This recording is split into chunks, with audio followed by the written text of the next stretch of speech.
अस्सलाम वालेकुम फ्रेंड्स। माँ बेगम वक़ास साहब और अनीला को भी मीरब के कारनामे बताकर मरियम के निकाह में आने से मना करती हैं, तो वक़ास साहब भी मीरब को मोरद इल्ज़ाम ठहराते हैं और इसकी इस हरकत पे नाराज़गी का इज़हार करते हैं। तब मीरब इनको इस शर्त पे सच्चाई बताती है कि वो इसका केस लड़के इसे इंसाफ़ दिलाएंगे।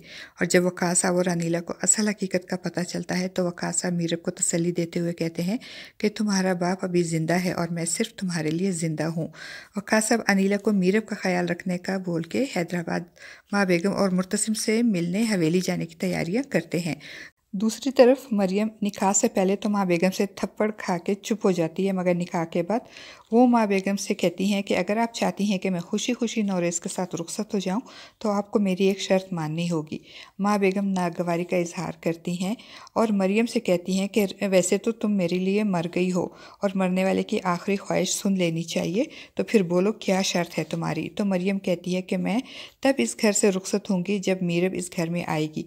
और मरियम की शर्त सुनकर माँ बेगम के साथ साथ हया भी परेशान हो जाती है, क्योंकि अगर मीरब दोबारा इस घर में आई फिर तो हया का बोरिया बिस्तर हमेशा के लिए यहाँ से गोल हो जाएगा।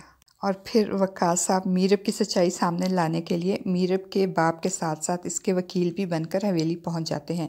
माँ बेगम को इनका आना अच्छा नहीं लगता, इसलिए वो नागवारी का इजहार करती हैं, मगर वक़ास साहब माँ बेगम की नागवारी को नज़रअंदाज करते हुए मुर्तसिम और अनवर साहब की मौजूदगी में मरियम को बुलाकर उसके सर पे दस्ते शफ़क़त रखते हुए कहते हैं कि मुझे सच सच बताना जो मैं तुमसे पूछूं। और मरियम के दिल पे भी मीरब को इसकी वजह से घर से निकालने का बहुत बोझ था, इसलिए वो किसी की भी परवाह नहीं करती और मीरब की सच्चाई साबित करने के लिए सब कुछ सच सच बता देती है।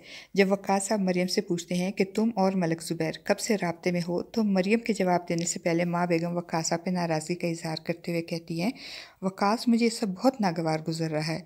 तो वक़ास साहब भी तड़प के माँ बेगम को कहते हैं कि मेरी बेटी कल से होश में नहीं आई, मुझे भी नागवार गुजर रहा है इस तरह रात को उसे घर से निकाल बाहर करना, जिसमें माँ बेगम गुस्से से अपना रुख फेर के चुप हो जाती हैं।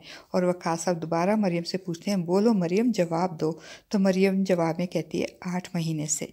और ये सुनकर मुर्तसिम का सर शर्म से झुक जाता है कि इतना गैरत वाला भाई होने के बावजूद उसकी बहन 8 महीने से उसके दुश्मन के राब्ते में रही और उसको कुछ पता भी नहीं चला इस बारे में। वक़ास साहब का दूसरा सवाल होता है, मीरब को कैसे पता चला। तो मरियम सच्चाई बताते हुए कहती है कि मलक ज़ुबैर मुझसे मिलने आते थे घर में रात को, और ये सुनकर मुर्तसिम का सर शर्म से झुक जाता है और उसका दिल चाहता है कि ज़मीन फट जाए और वो इसमें समा जाए। और फिर जब पूछते हैं, वक़ास साहब मज़ीद पूछते हैं कि क्या तुमको मलक ज़ुबैर को मीरब ने मिलाया था एक दूसरे से, जिस पे मरियम कहती है कि नहीं, मीरब ने नहीं मिलाया था। और ये सुनकर अनवर साहब और मुर्तसिम दोनों चौंक जाते हैं। वक़ास साहब किसी को भी बोलने का मौका दिए बगैर अगला सवाल करते हैं मरियम से कि जब तुम घर से भाग कर जा रही थी तो तुमको किसने रोका था। और जब मरियम बताती है कि मीरब ने, तो मुर्तसिम और माँ बेगम का मुंह हैरत से खुल जाता है। वो एक दूसरे को हैरत से देखते हैं, मगर वक़ास साहब इस पे बस नहीं करते। वो मीरब की सच्चाई साबित करने के बाद इन सब से लाताल्लुकी का ऐलान करते हैं हुए कहते हैं कि आज के बाद मैं फिर यहाँ दोबारा नहीं आऊँगा और ना ही कभी मीरब को यहाँ आने दूँगा। और वो गुस्से में चले जाते हैं। वक़ास साहब की बातें सुनने के बाद और मीरब की सच्चाई जानने के बाद मुर्तसिम बहुत ज़ख्मी निगाहों से माँ बेगम को देखकर अफसोस में सर हिलाता हुआ वहाँ से चला जाता है।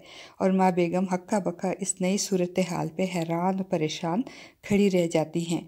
और हया, जिसके हाथों के तोते पहले ही उड़ चुके होते हैं, अब इस नई सूरत हाल पे हैरत की तस्वीर बनी खड़ी होती है, क्योंकि मीरब को घर से निकालने का उसका बना बनाया खेल बिगड़ चुका है। और अब मुर्तसिम और माँ बेगम की तोपों का रुख भी यकीनन हया की तरफ ही होने वाला है। और दूसरी तरफ मुर्तसिम सारी सच्चाई जानने के बाद मीरब को से मिलने और उसे मनाने के लिए कराची जाएगा, मगर जब वो मीरब से मिलेगा तो उसे मीरब को सबा और रुहेल के साथ बैठे देखकर वापस पलट जाएगा, ये सोचते हुए कि मीरब ने उससे अपनी राहें हमेशा के लिए जुदा करके अपने पुराने आशिक रुहेल से मिलना शुरू कर दिया है, क्योंकि उसे ये नहीं मालूम होगा कि मीरब तो सबा के बार बार इसरार पे आखिरी बार रुहेल से मिलकर उसे मूव ऑन कहने के लिए आई है। और जब वो वापस पलट रहा होगा तो मीरब भी उसको देखकर उसके पीछे चली जाएगी, क्योंकि मीरब खुद भी तो मुर्तसिम से मिलने और उसकी गलतफहमी को दूर करने के लिए बेचैन होती है। और अब जब मुर्तसिम सामने आकर वापस पलट जाएगा तो मीरब भला कैसे उसके पीछे ना जाती। और फ्रेंड्स, मुझे तो लगता है कि मीरब भी अपनी अना और ख़ुददारी को दरमियान से हटाकर मुर्तसिम से इजहार मोहब्बत करेगी। آپ کا اس بارے میں کیا خیال ہے؟ اپنی رائے کا اظہار کمنٹ باکس میں ضرور کیجیے گا۔